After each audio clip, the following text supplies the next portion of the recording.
Hello everyone, welcome back to the WSB Sport channel where we explore the world of innovative sports facilities. Faster play, stronger materials and improved safety measures.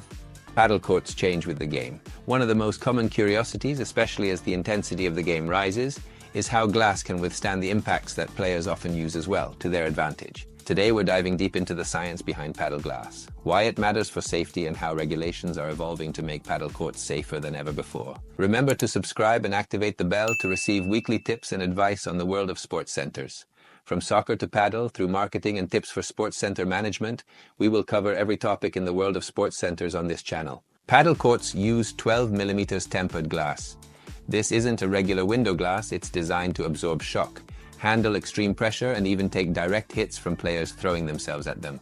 Tempered glass is about 4 times stronger than regular glass. If it does break, it crumbles into tiny, dull pieces instead of sharp, dangerous shards. That's why players can crash into it without serious injuries. But there's something even more interesting. These panels aren't just bolted onto the court. They sit on a layer of neoprene which helps absorb vibrations and reduces the chance of cracks forming over time. Smart, right?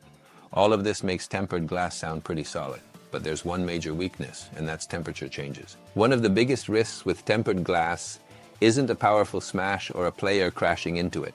It's something you can't even see: nickel sulfide inclusions. Tiny particles of nickel sulfide can get trapped inside the glass during manufacturing.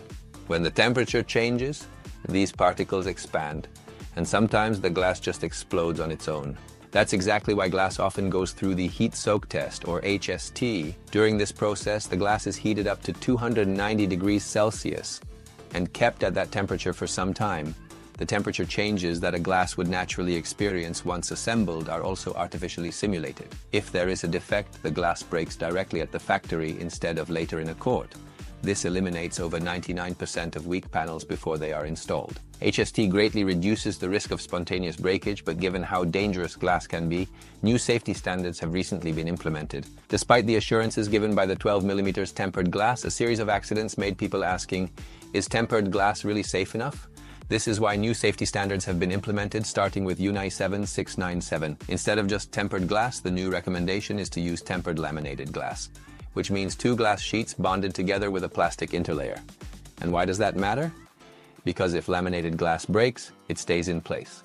No dangerous shards, no risk of a player smashing through the glass. Now, if you own a paddle club, this is where things get serious. Even though UNI 7697 isn't technically a law, if there's an accident on your court, this is the standard that insurance companies will look at to determine responsibility. In other words, if your court doesn't comply, you could be in serious legal trouble. And for players, next time you step onto a paddle court, take a second to check. If the glass is not laminated, maybe think twice before diving into that back wall. And the evolution of paddle courts isn't just about design, it's about safety. Stronger glass, better regulations, and fewer risks for players. If you're in the business of paddle or just love the game, knowing what's behind those glass walls, it's vital for safety, and keep having fun.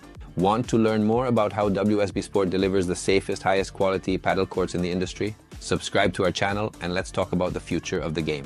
Thank you for watching, and I'll see you in the next video.